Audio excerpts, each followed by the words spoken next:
আসসালামু আলাইকুম। আমার নাম সাদমান নূর।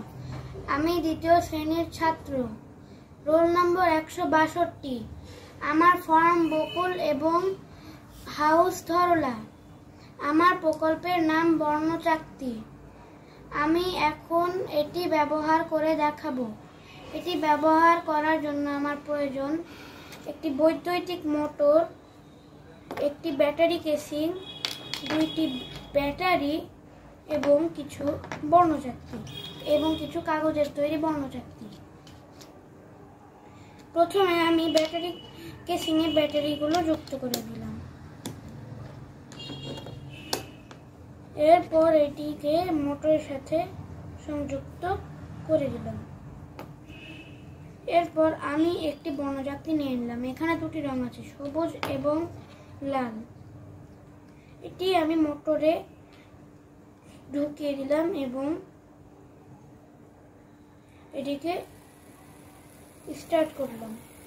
এবার আমরা দেখতে পাচ্ছি এটি বাদামি রং হয়ে গেল এবং এটি থামিয়ে দিলে আবার পূর্বের অবস্থায় ফিরে আসলো। এরপর আমি আরো একটি বর্ণচাকতি নিয়ে এলাম। এখানে দুটি রং আছে, বেগুনি এবং লাল। এবার এটিকে আমি মোটরের সাথে সংযুক্ত করে দিলাম এবং মোটরটি চালিয়ে দিলাম। এবার আমরা দেখতে পাচ্ছি এটি ম্যাজেন্টা রং ধারণ করলো এবং থামিয়ে দিলে এটি এবার পূর্বের অবস্থায় ফিরে আসলো। এরপর আমি আরো একটি বর্ণচাকতি নিয়ে এলাম। এখানে দুটি রং আছে, সবুজ এবং বেগুনি। এবার এটিকে আমি মোটরের সাথে সংযুক্ত করে দিলাম। এবার আমরা দেখতে পাচ্ছি এটি সায়ান রং ধারণ করলো এবং এটি থামিয়ে দিতে আবার পূর্বের অবস্থায় ফিরে আসলো। এবার আমরা আরো একটি বর্ণচাকতি নিয়ে নিলাম। এখানে তিনটি রং আছে, বেগুনি, লাল এবং সবুজ। এবার আমরা দেখতে পাচ্ছি এটি খয়েরি রং হয়ে গেল এবং এটি থামিয়ে দিলে আবার পূর্বের অবস্থায় ফিরে আসলো। এরপর আমি আরো একটি বর্ণচাকতি নিয়ে নিলাম।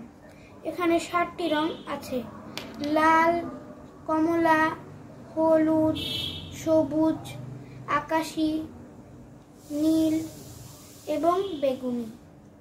এবার এটিকে আমি মোটরটি চালু করে দিলাম। এবার আমরা দেখতে পাচ্ছি এটি ধূসর রং হয়ে গেল এবং এটিকে থামিয়ে দিতে এটি আবার আগের অবস্থায় ফিরে আসলো। এতক্ষণ তো আমরা অনেক কিছুই দেখলাম, কিন্তু ঘূর্ণায়মান চাকতি থামিয়ে দিলেই তো আবার আগের অবস্থায় ফিরে আসে। তাহলে রংগুলো মিশ্রিত হলো কোথায়? এর ব্যাখ্যা আমি বলছি। কোনো একটা রং দেখার পর খুব অল্প একটা সময় ধরে 0.1 সেকেন্ড রং দেখার অনুভূতিটা মস্তিষ্কে থেকে যায়। চাকতিটি খুব দ্রুত ঘুরতে থাকায় একটি রং দেখার অনুভূতি কেটে যাওয়ার আগেই আরো কয়েকটি রং এসে ওখানে পড়ে, ফলে মস্তিষ্কের মধ্যেই একটি রঙের মিশ্রণ তৈরি হয়, সেটিকে আমরা শেষ পর্যন্ত দেখি। আরো একটি মজার বিষয় হলো আমরা মাত্র 3টি রং দিয়ে সবকিছু দেখি। আমরা আশেপাশে যা কিছু দেখি, লাল, নীল এবং হলুদ, এই 3টি রঙের অনুতাপে কিন্তু আমরা সবকিছু দেখতে পাই। এতক্ষণ তো আমরা অনেক কিছু দেখলাম এবং শিখলাম, কিন্তু এটির আবিষ্কারক কে? এটির আবিষ্কারক বিজ্ঞানী নিউটন। সবাইকে ধন্যবাদ। আসসালামু আলাইকুম। আল্লাহ হাফেজ।